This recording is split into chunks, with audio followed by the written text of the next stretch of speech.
We're going to start off with our first presenters. Gentlemen.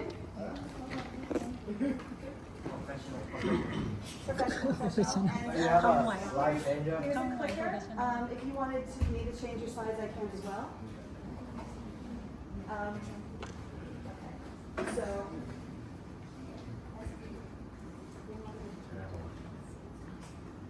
Okay, gentlemen, when you're ready. Can I try something? What if you just click? How do I change? Do the right side. I'll just, how I just click it? And how about I just click the laptop there? Nice try. This is trying, this is our first. I just want hitting first. Okay.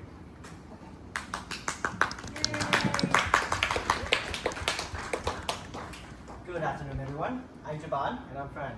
And today we'll be speaking about our research project presentation, China's Adaptive Media Censorship.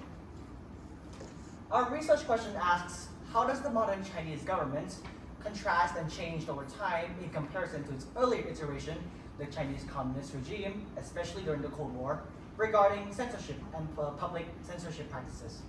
Well, you're probably wondering why these are the questions we wanted to focus on. Well, it's because China is usually portrayed in social media and other Chinese platforms as a very wealthy and a highly developed country. While some may be true, it contrasts with the HDI, in which HDI, or the Human Development Index, is a measure of how developed a country is, based on three main areas, which include education, income, and healthcare, in which an HDI value of below 0.8 is considered to be medium to low developed countries. While China here is sitting at 0.77, which shows some of the impoverished conditions in certain areas. Now, if we're asked the question, why did we choose this topic in the first place, it's because first we have a small background in research. We've both done projects in economics, business, psychology, and English. However, another one of our interests lies in our history classes, which we were taught that various empires consolidated and legitimized their rule in various ways. Some did this through peaceful religious tolerance and promotion, while others used violent authoritarian repression and oppression to centralize their rule. Well, speaking of some violent and authoritarian rule, we can see the Maoist China.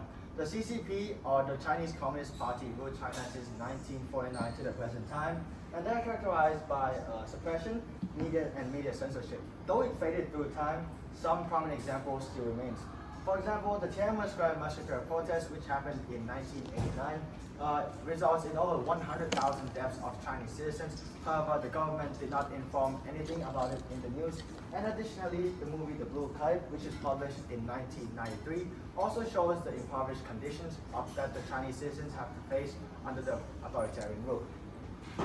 Now, how we conduct this research, we'll be looking into both primary sources and secondary sources. Starting with the primary sources, we'll be looking at direct encounters, records, and interviews from Chinese authors in reference to the significant events such as the 1989 protest massacre.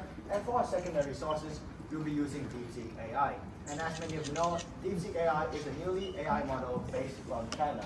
And in this case, we'll be questioning various information that the Chinese government censored in order to see their response and gain more insights about the new era of digital censorship. Now, why is this research worth considering? Well, as time goes on, China becomes more of an influence throughout the world. It's an economic, business, manufacturing, and technological powerhouse, and it's a dominant force within the Asian economy. Understanding its dynamics is crucial because it has a global influence throughout the world, and to understand its systems, you can infer from the citizens' lives, how they operate under this regime, and how future generations may be influenced by this system. This is our bibliography, the list of our sources and works which we have used to support our research. And so this concludes our presentation. If there are any further questions, please feel free to ask. Thank you. I have a question. At the conclusion of your research, in the future, where do you intend on presenting your findings? Like, who do you think would benefit the most from the research that you Or do? if we're just doing the research, the one that would be beneficial would be some middle school students, or more specifically, maybe high school students who have their interest in studying in China. And by being warned about this type of censorship may help to further live in the society better.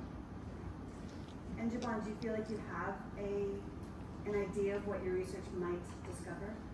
We might come to like very diverse sources, like how some things are censored in China and some things are not in Western media. Okay. And one last question. I know that you recently traveled to China. How did that trip influence your presentation today? Can you say again? I Oh, forgot. sorry. How did your trip, your most recent trip to China, influence your presentation today? Oh, so I've gained many insights, such as when we're connected to the Wi-Fi or the media there. Many sites such as YouTube, Facebook, Instagram, and many other are blocked in which we cannot access them. That's it. Yeah. Okay. That's fine. Mr. Any- Michael, I saw your hand up. May you ask? Yeah, what was the most interesting or surprising bit of information that you came across during your research?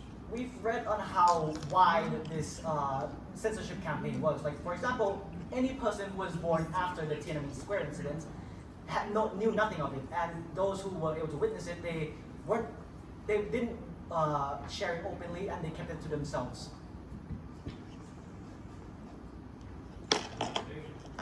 Okay, guys. Thank you so very much. For presentation. คิดว่าจะแม่จะเก็บลูกเดินไปถ่ายรูปเดียวกลับไปรูปเดียวกลับไปถ่ายรูปเดียวเย่อยู่อย่างงี้โอเค one two three